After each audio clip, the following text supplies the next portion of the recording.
Nada. Довольно.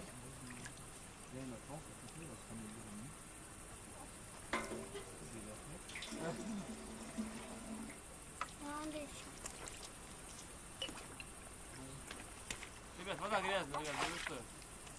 Вы лучше вон там собирайте, в устье собирайте, вон там лучше. It's still Sunday the 1st of August.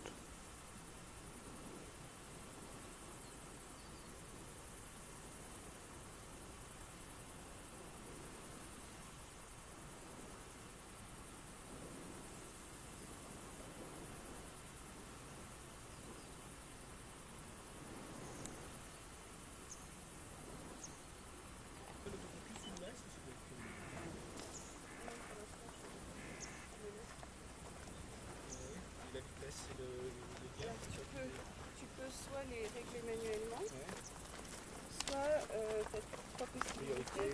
Voilà.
That's Port Baikal, just in the middle of the frame there, with the Angara River flowing out behind it. That's the place which we caught the boat to a couple of hours ago. We walked along the railway track and then came up with a very steep hill, which is why I'm out of breath. And we've got a superb view.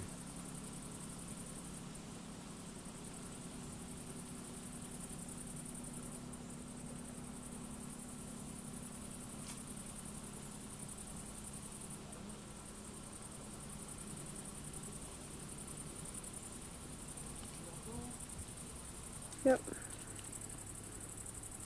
What's the date? Sunday the 1st of August still. Yeah. Right. Nature notes. I'm really hot and sweaty. We've just walked up this very steep hill, but through a superb bit of Russian meadow, wild meadow again. There's just so many plants here, it's brilliant. Any student of botany should come here and have a look at all these things we've seen. I don't know, there's 3 species, I saw at least 3 species of campanula. Loads of different grasses, umbels, lots of umbels, clovers, many different, innumerable clover species, pea species rather, all these beautiful birch trees and pine trees, loads of berries around at the moment, wild strawberries obviously, omnipresent. What else? Quite a few things that I don't recognise, geraniums, wild geraniums. It's beautiful, it's also lush, and there's people down at the bottom, the people who are cutting the hay down at the bottom. Well, it's their field and they're growing potatoes as well. I mean, I don't know how they harvest it. They come up when this slope was like this, walking up it, and they come up and cut it and rake all the hay off and everything. And the other nature note, in addition to the funny swifts that we saw over in Uyar, which had white rumps, I saw some swallows earlier on, down just when we got off the boat in Port Baikal earlier on. It had some swallows which had red chests, which are different from European swallows. So I made a mental note of that as well. But it's brilliant. There's a view of, this is all the southern end of the lake, of Lake Baikal. So we're just having a very relaxing day, enjoying the countryside and the landscape and the scenery and the view, the panorama, the vista, everything. Okay, Greg, that's enough. It's wonderful. No, I want to go on. I want to say more. Shut up. It's oh, all right.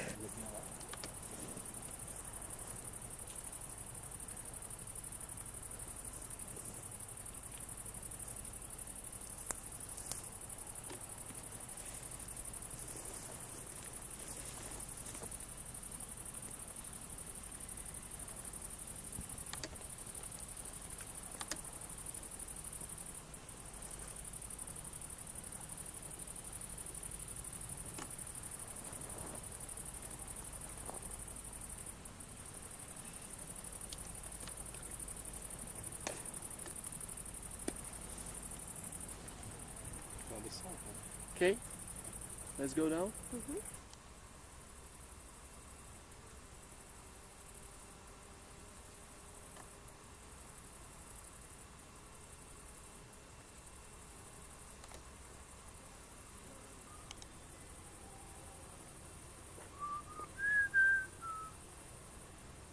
Il avait pas tourné par soleil, ça va faciliter.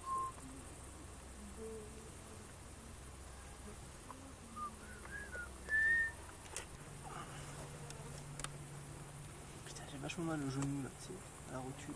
Ah, mais t'avais déjà mal. Je me lève avec l'air.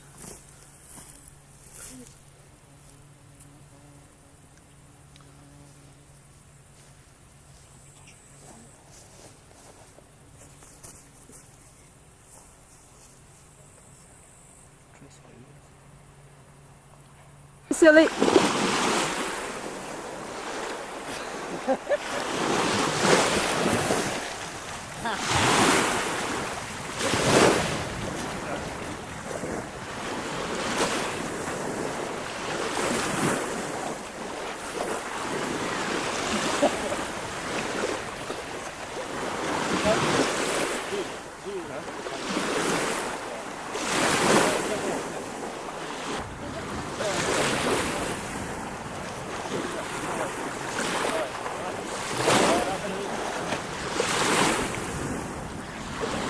Off you go. Really French. You're on. What's the day? It's still Sunday, the 1st of August. We're just waiting for the boat to take us back over to. Oh, Is that thunderstorm. thunder? We're just waiting for the boat to take us back over to the Svianka. So I thought I'd take the opportunity eventually to have a chat with Remy, who is a French chap, along with Patrick, who's just falling asleep over there, who we first met ages ago now, on our way into Toulon. So I was going to have a chat and find out. They're working for a French TV station, so I was going to have a chat and find out about it. So, Remy, what are you doing in Russia? Traveling. Tell us all about it. Traveling and filming. In fact, Russia was not the final point of our visit. Yeah. It's we're going to Mongolia. Oh, right. We'll try to do some portrait of kids. Kids who have interest in something like wrestling or archery or Yeah. stuff like that. Yeah. And by the way, we are passing on close to the Baikal Lake. Yeah. Not into, but so. Not in the car anyway. But So we although take your car does need a bit of a wash. that's this problem. No, so we're going to take the opportunity to do something about the Baikal Lake. Yeah. Formation, evolution of fauna and flora. Yeah. Probably more flora than fauna. More fauna than flora. Or the seals in particular. Seals, You'll see the yes. seals. And so that's it, Yeah. basically. Yeah. So how long has it taken you to get here? From Paris, you set off from Paris. Okay, from Paris it took us 20 days to drive. And we get little mechanical troubles because we leave very quickly from Paris. Yeah. And Was it a bit of a a rushed decision to come away on the trip? Kind of, yes. It was very rush and very quick, and so no preparation. So we knew it, but we had to decide one day to leave because we probably still be in Paris. Still be in Paris otherwise, yeah. Exactly. Yeah. All right. And so did you know Patrick before? Have you worked with him before? No, I just met him about 3 months before. Oh, it's the same as me and Caitlin. Probably, yes, you tell me the story, Kate. So he came in Russia by himself with one car last year. Right. So we decided to come back this year. Last year I came to Russia, in Siberian, in Republic Autonomous of Tuva, where you've been. Tuva. Oh yeah, down in the Sand Mountains. Yes, Sand Mountains. And so by my side, I would like to go back to Russia, to Siberia. And by his side, he wants to go back to Russia in general with a car. Yeah. And so when I heard some crazy people want to go there with a car, I said, I would probably join him. So it's just through yes. a friend of a friend of a friend. Exactly. Exactly. Came together. And so I'm very happy to be here with him. Yeah. So whose idea was it then whose original idea was it to come and do the filming? Because Patrick is a freelance journalist, and you actually worked for a. But last year I came with a camera into that, and so he came also with a camera. So I think we both had already experiences filming here. Well, in Russia, and so I think it's both who will. Yeah. And who do you actually work for then? What's the organisation in France? My channel is Canal Youth, G as Youth, and small. Wait for the noise. I hope you have stereo so you can. You can hear that go. And so, it's Canal Youth. It's a little tiny cable TV. Yeah. We are about 40 people working for it. Yeah. And the cable system in France is not as developed as in England or even. So, but it works very well. Yeah. There's parts of Canal Plus with it. Yeah. And it's a children's thing. What age group do you? From 4 to 14. And the portrait is more for 12 years old kids, and 12 to 14 or 10 to 14. So that's we have a magazine in which we include this kind of portrait, which are about 4 minutes long. Yeah. But the Baikal, to go back to the Baikal documentary, is something we still don't know for who we're going to make it. Basically right. For us. Yeah, personal interest. And personal interest, and we see after that. We have comment from different kind of people, but we don't know yet. Yeah. And you've got a geological background, haven't you? Yes, I've been studying geology. I was a geologist for 6 years, and so that's basically what I would like to do. It's filming geology, but I know geology is very static. Well, not volcanoes, but. Like tectonics, it takes millions of years for mountains to be... You can't set your camera up for a bit of time-lapse photography. Picture by picture, millions of years. Yes. So, actually behind us we have wonderful folding things and metamorphed grounds, which I suppose they really belong to the Baikal systems. And you can see... It's very complex, isn't it, all the geology around in this region? This one looks very, very complex. I think only for this mile of rocks we've seen through the railway, it will take about a full year to study all of it. And so you're definitely going into Mongolia? You've got your visas sorted out and there's no problems with that? We have visas. The only problems I found to this English guy who settled down in Ulaanbaatar and told us that we had trouble with the car. We still don't know, we'll see. We'll try to do the best. And are you both driving back? No, unfortunately I have to be back in Paris in mid-August. Yeah. So you've only got a couple more weeks? 2 more weeks? 2 more weeks for me, or 2 or 3 more weeks now. And Patrick will drive back, so... on his own? Or is a lot Oleg of people coming out? Oleg will probably come, but a lot of people want to accompany him. Yeah. So I don't know. All the women. All women want to accompany him. I hope this will not go too far. This interview will not go too far. I'm not sure. No, national television only. You're right. Okay. But if he pays us enough, we'll keep Yeah. it under wraps. So Patrick will be back very soon. Yeah. That's a great stuff. Like a big That'll be a bit. That's an adventure. Travelling on your own, really. Yeah, but I guess he's going to have a lot of people. Oleg is going to come back at the beginning of September. Yeah. In hand. Yeah. And also Oleg wants to go back to Paris. Yeah. Strasbourg, Paris. Yeah. Okay, And so? is that it? Finished? Any more questions? Well, I don't know. No. I don't know. I'm just making it up as I go along. Oh, You can't have the cameraman just saying, "I want a cup Right. of tea." exactly. I'm sick of this position. Yeah, it's true. Do you get this? Do you get this sort of problem with your lot No, it looks like on your TV programs? she's very stable. It looks Yeah, like she's but I very mean, they stable. just, do the cameramen start complaining, saying that I'm a bit bored of this filming lark? Can I do Absolutely. something else, please? I don't know. Okay, do you want to... you can ask some question to me if you I want. think you've asked. I'm not or- married. I don't have any kids. I love motorcycles. I love to swim. What else? Where else have you travelled? Oh! In mostly in Latin America. Yeah. Americas. Yeah. From Canada to Peru. Oh, right. And so... On your bike, or did you? Yeah. On your motorbike? Motorcycles. Riding for... Well, the first time was San Francisco, Panama City. That was about for 6 months. That's a long, like 3 months in Mexico, 1 month Guatemala, things like that. And the second time was New York, Lima. From New York to Lima? Yeah. Wow. Well, you see, So- wow. You did a lot more. You did a lot more.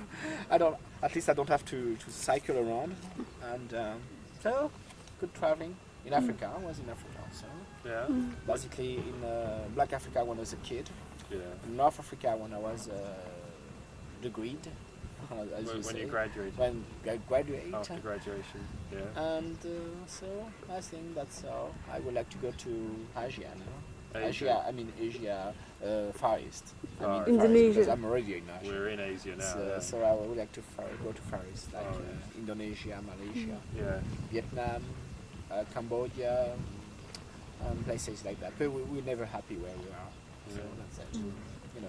Go and trace the old after effects of French colonialism in Indochina or something. Exactly. I want to check, if it's Yeah. okay. It's okay. The stuff with old car, Peugeot Yeah. 403 or something like that. 403. Yeah, Excellent. I Perhaps think- I can sell my car over there. Find someone to buy it. Yeah, what car you are? I've got a Peugeot 104. Oh, 104. Okay, And but it's awful. too recent. Yeah, too recent. They love our car. Well, they don't have any choice. Well, the only choice now. It's like in India, you can go, it's full of Morris Minors and things like that. They have Jaguars there, all Jaguars and all Rolls Royce.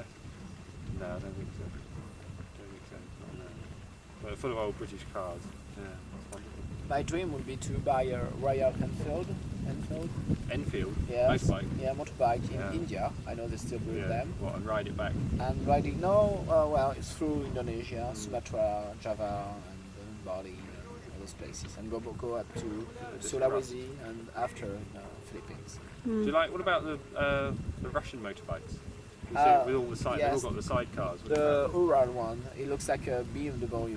And What? it looks like a BMW. Oh, BMW. The with flat the- twin. with the- yeah. Flat twin. Yeah. And I think it would be funny to ride once. But They look very old-fashioned. They look like wartime motorbikes. yes, just they miss the machine gun in it. Yeah. And with the cross with it. And I will grow my moustache for shave a little bit. But it's an interesting motorcycle. Yeah, they look good. We don't see too much on the side of the road broken down, so No, probably no. they work. Just the gear changer, wasn't it? Oh yes, That's- that's changing on the railway. stuck on the railway.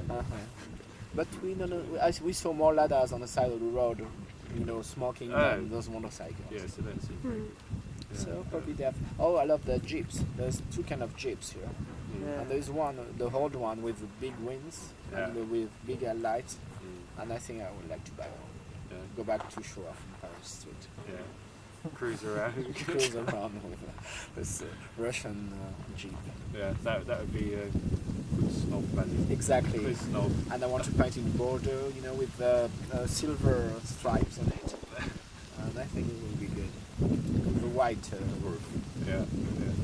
you can take it off. Okay. Start the fashion. I think that you're losing your film, but it's okay.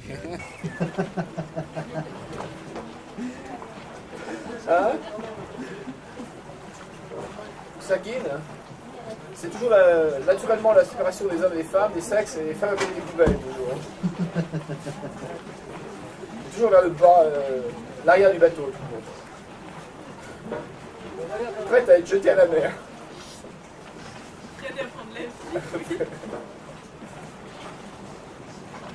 Et moi je fais tout pour les rapprocher les sexes.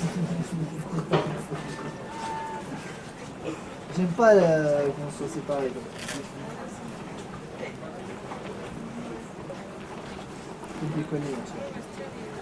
Comment? Faut déconner là-dessus. Quoi les affaires?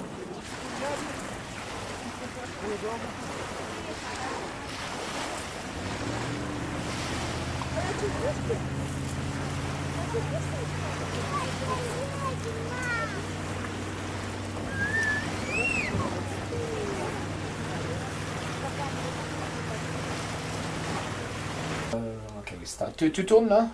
Ok, ça tourne.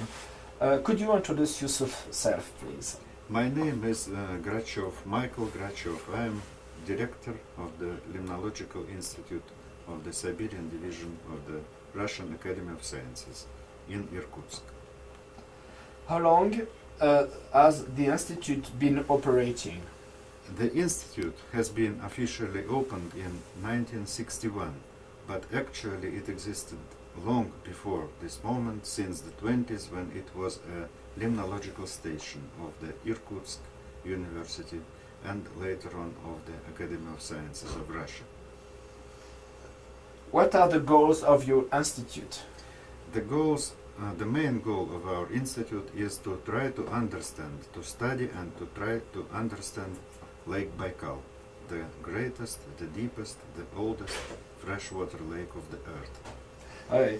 Could you briefly describe what are the specifications of the Baikal lake? Well, as I told you already, Baikal is the oldest lake of the earth. It started to appear some 20 million years ago.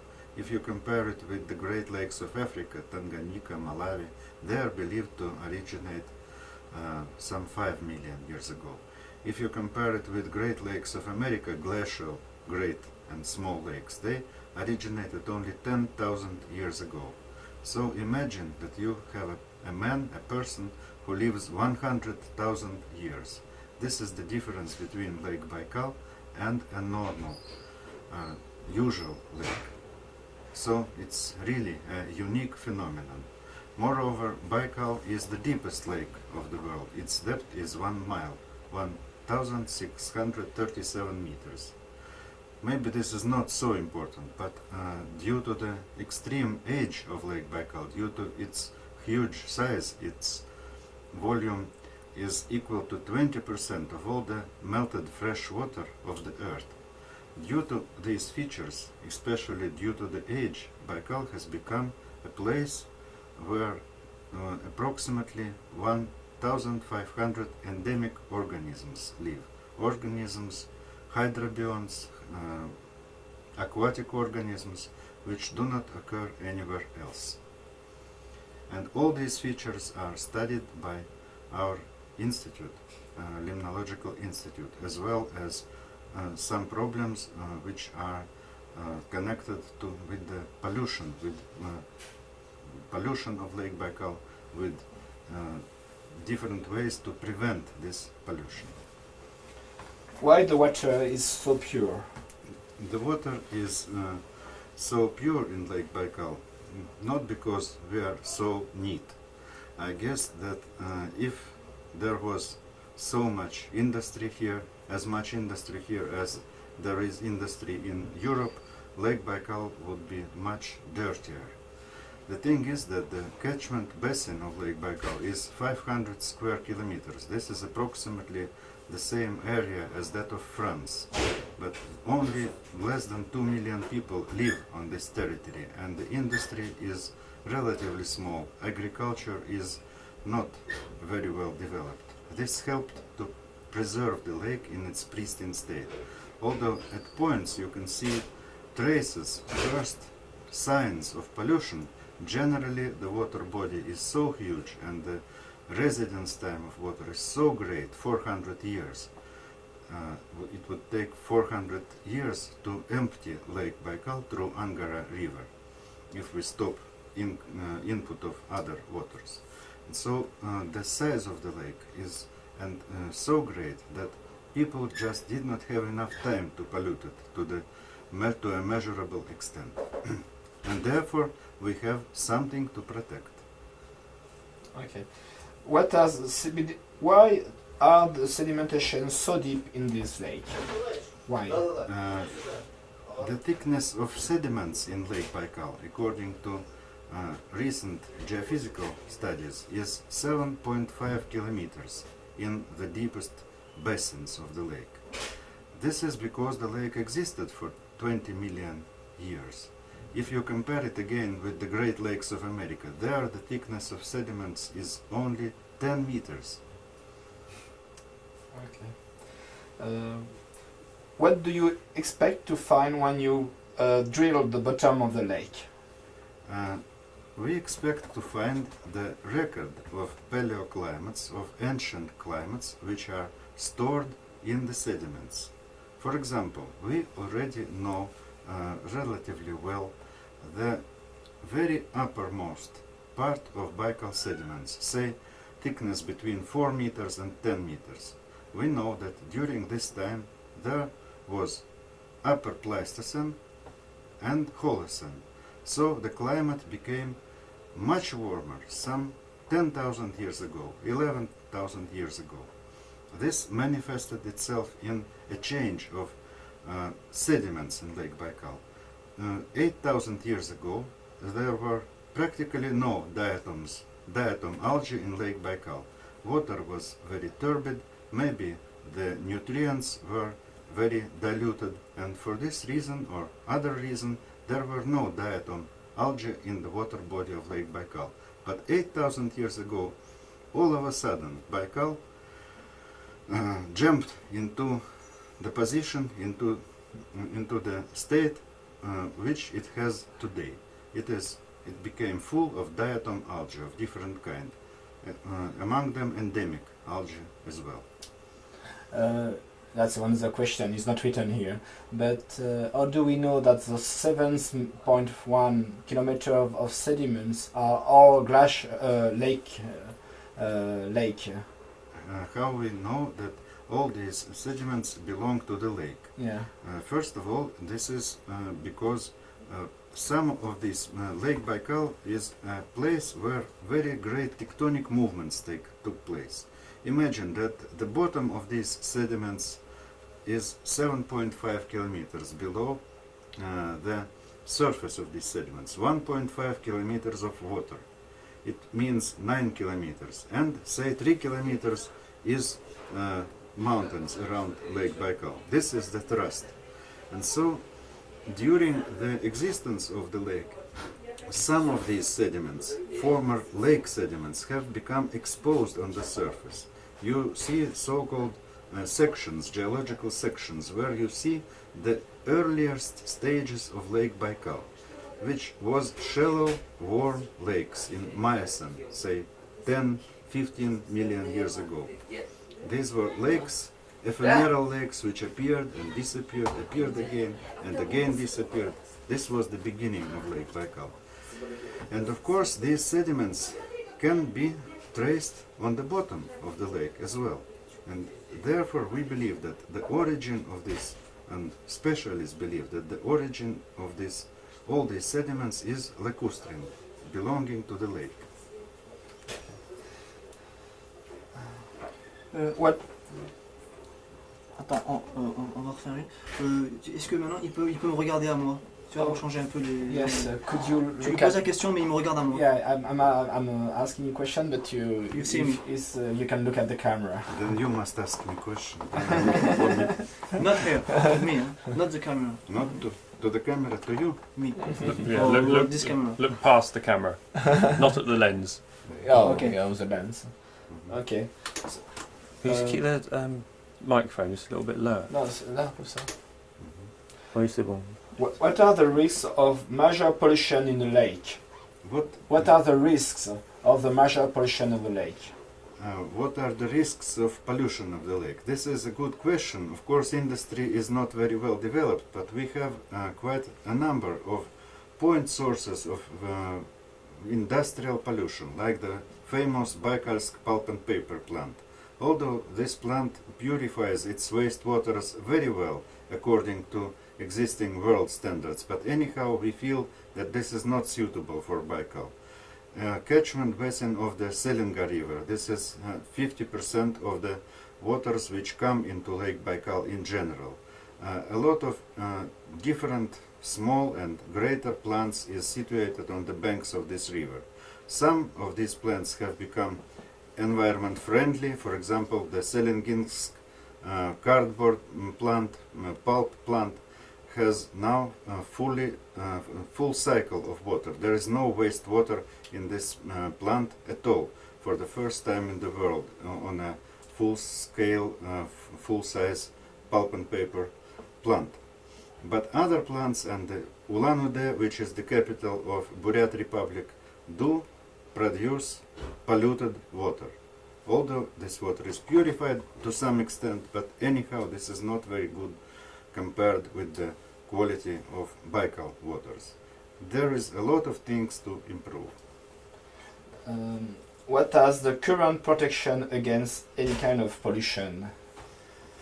You see, I spoke about industrial pollution, but of course there is also agriculture, which gives you non-point sources of pollution, like nutrients, which make the lake eutrophic. They bring nutrients, and these nutrients are consumed by different algae, and there are blooms in shallow waters of Lake Baikal, in some places, not in the middle of it, not in the deepest part. But this is also a thing against which we must struggle. We must limit the use of nutrients. And there is one more thing, it is biological pollution. This is first of all introduction of new species, which has to be forbidden. There is no other way. All these things in a legal society must be decided by means in legal way. And so we feel that now it is good time to accept a special law of Russia, of Russian Federation, on the protection of Lake Baikal. Such a law has been prepared during approximately 2 years with the participation of many lawyers, of many scientists, and this law is now under consideration in the Supreme Soviet of Russia, in Russian Parliament. So, is there any project for the future? You already answered the question. No. For the future, of course, this law will be the first step, which is necessary to nominate Baikal a World Heritage Site. This is to have a legal confirmation of the fact that Baikal is unique and that it has a global importance. Okay. Are you optimistic or pessimistic about the future of the lake? I am generally optimistic. I feel that we all are here on Earth. There are many human beings, yes, and I believe that human beings are very clever, and we shall invent something to protect the lake, which, as I told you already, stores 20% of the fresh water, of the melted fresh water of Earth. And to do it, I guess the simplest way is to announce that Baikal is a well of the planet, is a spring of the planet, is a source of drinking water. If we start to use Baikal as a source of drinking water, by production of Baikal water in bottles, we do not have such a market in Russia at all, by maybe building special pipelines to deliver Baikal water to Chita district, say to China, where there are very great problems with drinking water. Maybe in this way we shall let the people understand that Baikal has, that this price of Baikal is the greatest one. The price of drinking water of very high quality. What do you think about tourism? I think that tourism is important, that people have a right to know the wonders of Lake Baikal, but that this must be the so-called ecological tourism or soft tourism. People will not come to Lake Baikal for just swimming, just for the type of recreation which they have, for example, on Hawaii Islands, where you just come. There is a lot of different things, but it's a warm climate. And there is a difference here.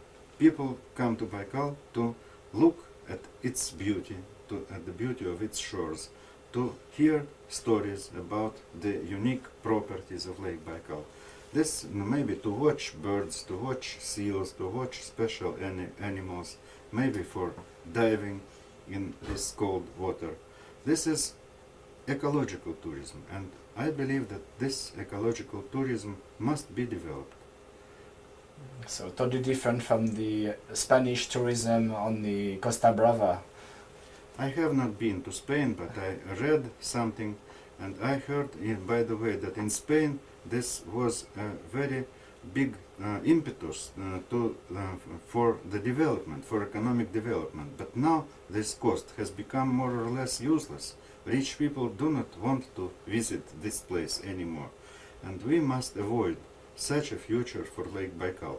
But again, I must say that I believe that Baikal protects itself in a way, because weather here is very far from Spanish, you understand. But we can see through the window, effectively, the weather is not the same as in Spain. Even now, not to speak about winter. Do you have a lot of data about the history of the lake? Yes, Lake Baikal is one of the best studied lakes of the world.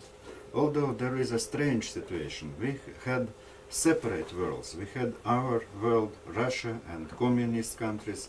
We had other world of capitalist countries.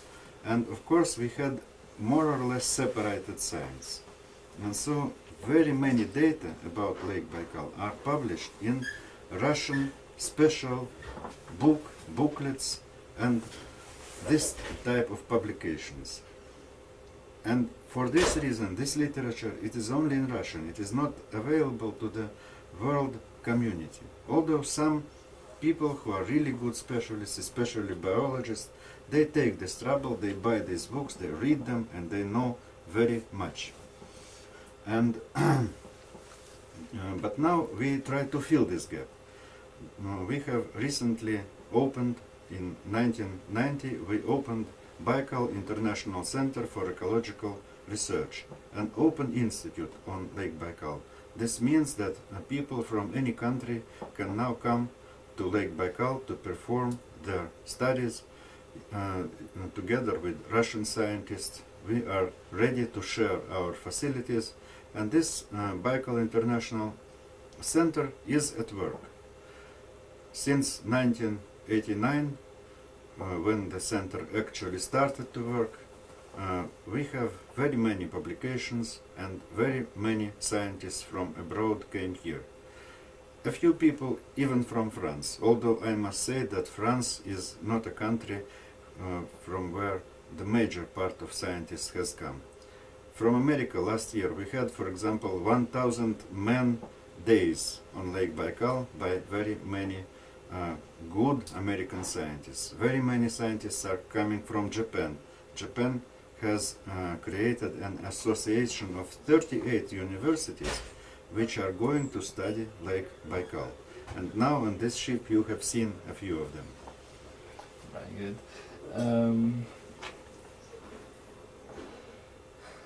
Do you think if a new disease of NERPA could change the balance of the lake? No, I believe first of all that this disease is not new. You see, we have studied this disease. It was all of a sudden, seals became to die in 1987, in late winter, in December. Using this ship, I, together with some experts, with physicians, went to Ushkani Islands, far into the northern part of the lake, and we seen that seals were really dying. And experts told that this looks very much like dog distemper. And really, we studied it very fast by methods of molecular biology and understood that this is dog distemper. It is very strange that in a few months actually, in May of 1988, epizootic started in Europe. And on Baikal here we have 5,000 seals of the total number of 80,000 has died. In Europe you had a disaster. Some populations were completely extinct. But the virus also happened to be dog distemper virus, canine distemper virus, but of a little bit different kind. Why it happened, we don't know, but in general, now people believe, molecular biologists, virologists, they believe that this is just part of natural process. Maybe we had a similar outbreak a few decades ago, but a few decades ago, seals were enemies of mankind. They eat fish, and fishermen said that we must kill seals. Now the attitude to seals has changed dramatically. And now we notice this disease, we understand that it is a disaster, a catastrophe. Is there any protection of the taiga around the lake? There is, of course, pollution of taiga around the lake, but maybe the most terrible thing around the lake is the fires, which even you have already seen, I guess, on your way to Irkutsk. This year is very hot summer, and we have a lot of fires all around the lake. This is also kind of pollution, and of course a lot of forests are extinct, are killed by these fires. But of course other things also exist. The chemicals have been used in the earlier years. For example, chemicals like DDT, it has been forbidden in the 70s, but we still see traces of DDT and the fat of Baikal seals, for example.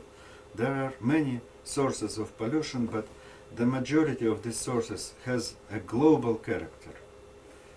Maybe some of these pollutants even come from Europe. Again, we have here very strong international cooperation, and we study this process of transfer of pollutants, global transfer of pollutants by different modern techniques. I heard about Selenga River from Mongolia. What do you think about relation between Mongolia and Russia? Relations between Mongolia and Russia are good, yes, but as for the of course people also believe that something is maybe cleaner on my territory, something is more dirty on the territory of my neighbor. This problem has been studied this year, again, more thoroughly. We have a group here, Raleigh International, such a youth organization from Great Britain and other countries. This is youths from 17 years old to 23 years old who come here to Baikal, to other places for their own money and want to help somebody in something. Here they try to help to study, to understand the ecological system of Lake Baikal. So these youths taken 2 rubber boats with special good motors and made a survey of all Selenga River. They already done it 2 times, now going to make it 1 time once more. Taking samples all along the river many times. And now we have analyzed some of these samples, and we see that the situation on the Russian-Mongolian border is not very bad. Not very bad. There are other sources of pollution in Selenga River which are at least of the same importance. Okay, so to finish, if you have any message to the planet about the lake, could you tell it? To which planet? Whole planet. To whole planet. Well, you see, it's very difficult to tell anything in one message. I have maybe only one message, that it was a dream of my life to attract large-scale international forces to Lake Baikal, brain drain towards Russia, towards Irkutsk, towards Lake Baikal. This dream is now reality. We have many people studying Lake Baikal. Last year, 1992, we had 36 international expeditions, and I must say that very good brains are draining here now. My dream now is to attract young people, young scientists to come to Lake Baikal. And we feel here that this would be very important. You know that higher education in Russia is free of charge. Students do not pay for it. And I think that if students from abroad come here to make their dissertations here, to make their thesis, to make their diploma works, we will be able to cover their expenses at least to some extent. Maybe we shall be able to give them apartments free of charge. Of course, this will be very modest, but we shall try to cover their expenses. And we hope that by their hands, by their heads, they will help us to understand Lake Baikal in more details. And this is politically very important as well. If we are going to join to the international scientific community, we must have students abroad. And students must have teachers in Russia. If this will happen, this will be forever. Okay, I think this is the end of the interview. Thank you very much. Thank you. Sorry, please. What is your name? My name is Shoji Fujii, Where are you from? Japan. Yeah, Japan, Toyama. the university. Yes, And what is your profession? geology. And actually, you're studying Lake Baikal. What do you study exactly in the Lake Baikal? I want to study the paleo environment by the core of Lake Baikal. So, where have you been until now in the Lake Baikal? Which place have you been studying now on the map on Lake Baikal? Yes, this Irkutsk and this Angar River, this Irkutsk, now this Lyanka, and southern and middle part of Baikal, and this northern part of Baikal. And now we took piston core in this area, and this is separate to Baikal, northern and central and southern part. And this part is rate of deposition is very slowly, so we can take short lengths of core. We have many history in that core, so we take core here. That how many meters do you take, and what does it represent as age? yeah, about 9 meter. We can find geomagnetic break event. Break event means about 100,000 to 120,000 years ago. Can I ask? Qu'est-ce que je peux demander d'autre? Avec quel organisme tu travailles? Comment la radiation? What is the organism? Oh, yeah, we have Japanese Baikal group and about 130 persons gathered. And this year we have, excuse me, 何人来たかね20人ぐらい about 20 people comes, and most of them they study biology, and they study ecology and evolution of biological. They study the biological evolution in the Lake Baikal. Okay. Could you explain us what is this, and what do you expect to find in working with such sediment? Yeah. Maybe this is the station 3 and piston core, and its length is 9 meter, and this is 8 and 7 meter. And near here, last year we take such samples, but it is very excuse me, what shall I say? It's short to examine, so I take again. Do you study the clay? What kind of clay it is? Oh, yes, and clay and diatoms, etc. Yeah. Organism who live Yes, in this thing. Yeah. And do we saw years by years? Can Yes, we yeah, see yeah. the years by years? Yeah, yeah. And we cut such this. At that time we can see more details. But in that case, we have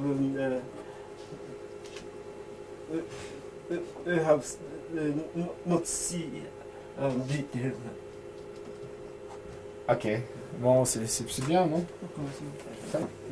How do we explain diatom living in fresh water? How do we...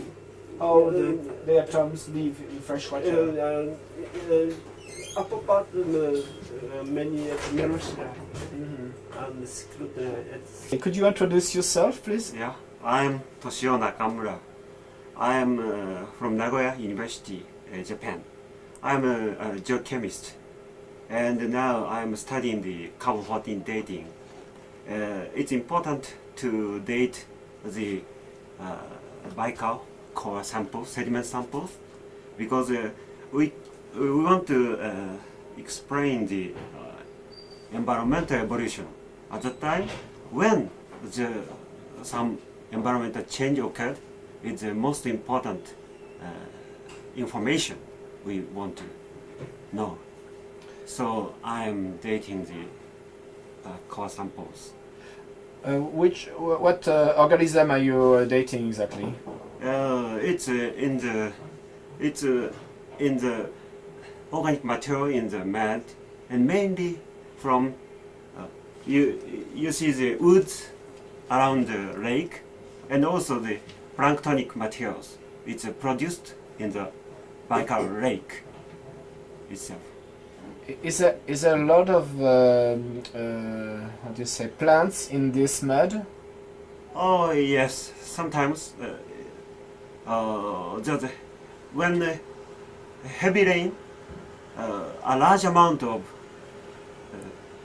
sediment comes in. At that time, the land plants and sometimes trees come in the sediment. When we cored, we find some wood materials, and they can show us the age when the sediment was produced. Is there a lot of difference of sediment? Do you study palynology also? No, I'm also only dating geochemist and studying the organic content of the sediment and also the carbon-14 dating. Did you see a big evolution in flora around the lake and the sediment? Yes, I think so. There are many change. We found some diatoms. Upper diatom and deeper diatom are very different. We can distinguish one from the other and expect the age. It should be older, about 1,000 or 2,000, and sometimes 10,000 or 20,000. What happened then if there is diatom in one level and other diatom in the other level, and between the two, what's been happening? Because diatoms. Pardon. the composition of the water, do you think it changed? You can see that on diatoms? Or? Yeah, many diatom. Yeah, Yeah. but the water of the lake, if the composition have been changing, there is more or less iron or magnesium or whatever. Oh. Do you don't know that? Oh.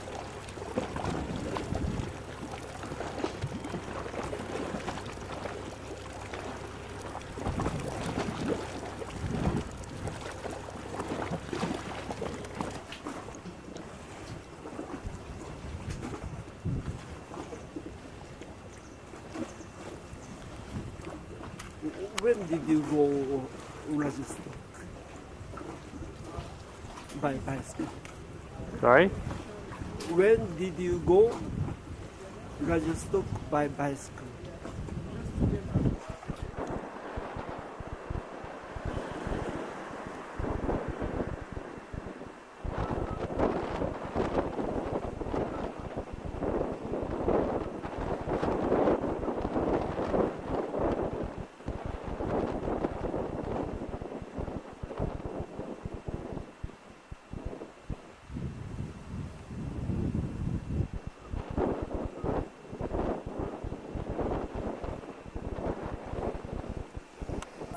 Oh, okay. We're frustrated.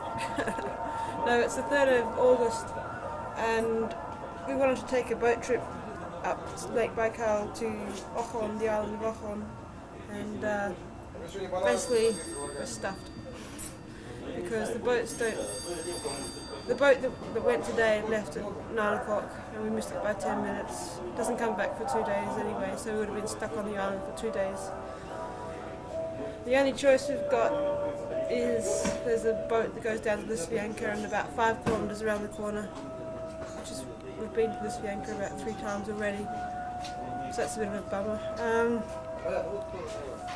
So the other choice is to get a bus, which means we have to go into town. No one really knows where the bus station is. By the time we get there, it'll be about 12 o'clock. The bus is probably gone. There's a boat coming back from the island tomorrow, so if we could get there, then we could come back tomorrow on the boat. On the bus. On 9 o'clock tomorrow. We're leaving at 9 o'clock tomorrow. Yeah, in the morning. So we just get there and then we have to turn around and come back. Yeah, sleep day and night. So we're all really happy about the situation.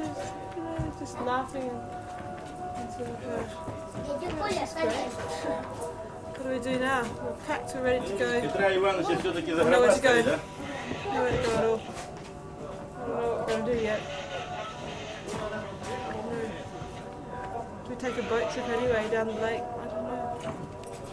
I'll throw my money away now.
Да чего же красив листопад, этой ночью опять не спит, все грустит о тебе, солдат.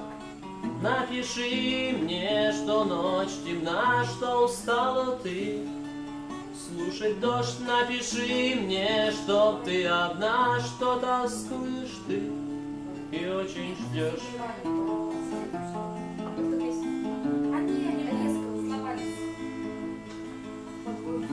Надоел полумрак казарм, я не знаю, что делать мне. Мне бы мчаться к твоим глазам, мне бы мчаться к губам твоим.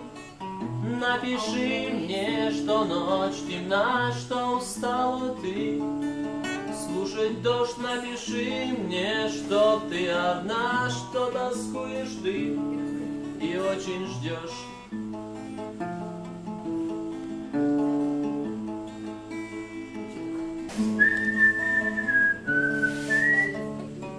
Так расскажи мне, что ночь темна, что устала ты слушать. Прибавить маленький. А еще знаешь, что между небом и Okay? Hey. песня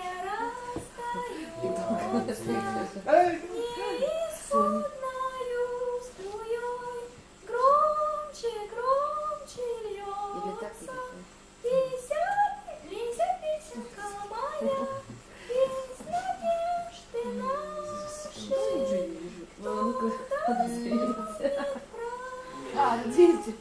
и вздохнет Не, не знаю. это он как маленький будет, маленький роман. А еще знаешь, что пел?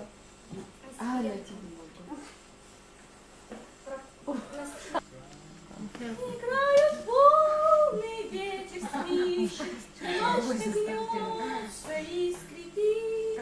Увы, он счастья не ищет, и нет счастья. Подним. Классно, я знаю стихи. Я по песне подбирал. Вон когда перестань когда подать. Okay. Our poems. Poems. Poems. No, no. It's not songs, it's poems. Yeah. О том, что завтра путь не близкий, расправив крылья, полетит